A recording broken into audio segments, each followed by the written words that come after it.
afternoon, boys and girls. My name is Mrs. Olenchik, and I'm going to be reading one of my favorite stories for the Halloween season, and it's called Room on the Broom by Julia Donaldson and illustrated by Axel Scheffler.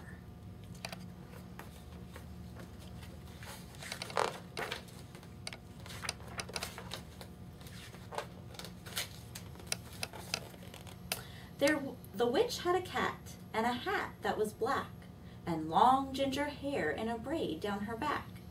How the cat purred and how the witch grinned as they sat on their broomstick and flew through the wind. But how the witch wailed and how the cat spat when the wind blew so wildly it blew off the hat. "Down!" cried the witch, and they flew to the ground. They searched for the hat, but no hat could be found. Then out of the bushes, on thundering paws, there bounded a dog with a hat in his jaws. He dropped it politely, then eagerly said, as the witch pulled the hat firmly down on her head, "I am a dog as keen as can be. Is there room on the broom for a dog like me?" "Yes," cried the witch, and the dog clambered on. The witch tapped the broomstick, and whoosh, they were gone. Over the fields and forests they flew. The dog wagged his tail, and the stormy wind blew. The witch laughed out loud and held on to her hat, but away blew the bow from her braid, just like that. "Down!" cried the witch, and they flew to the ground. They searched for the bow, but no bow could be found. Then out from a tree with an ear-splitting shriek, there flapped a green bird with the bow in her beak.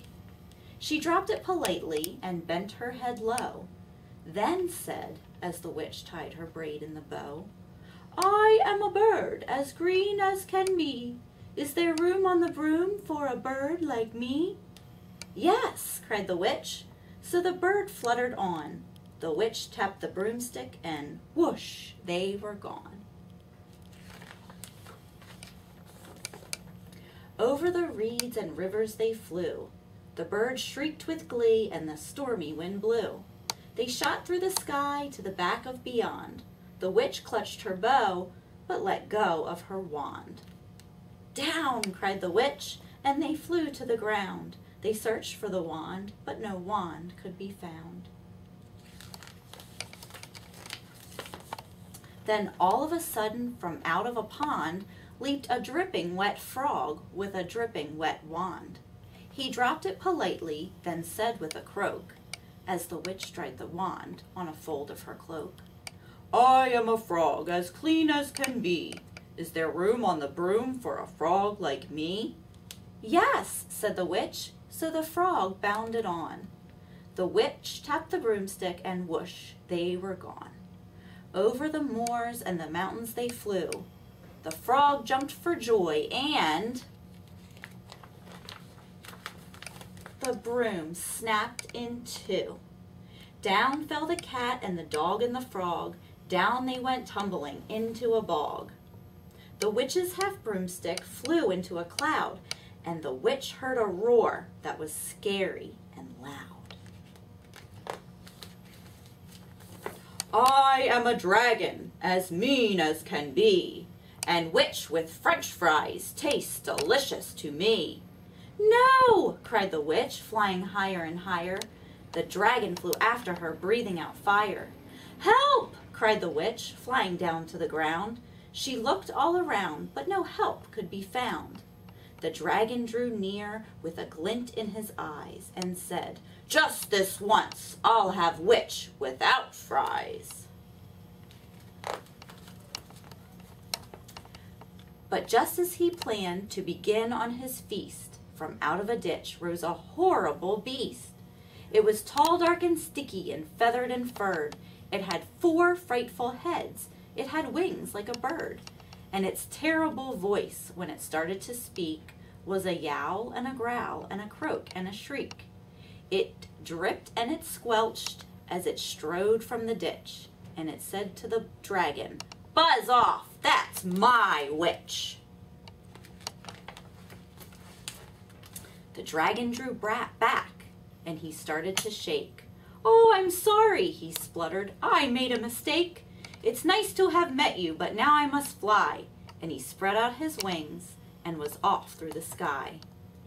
Then down flew the bird, and down jumped the frog. Down climbed the cat, and "Phew," said the dog. And "Thank you, oh, thank you," the grateful witch cried. "Without you, I'd be in that dragon's inside." Then she filled up her cauldron and said with a grin, "Find something, everyone, throw something in."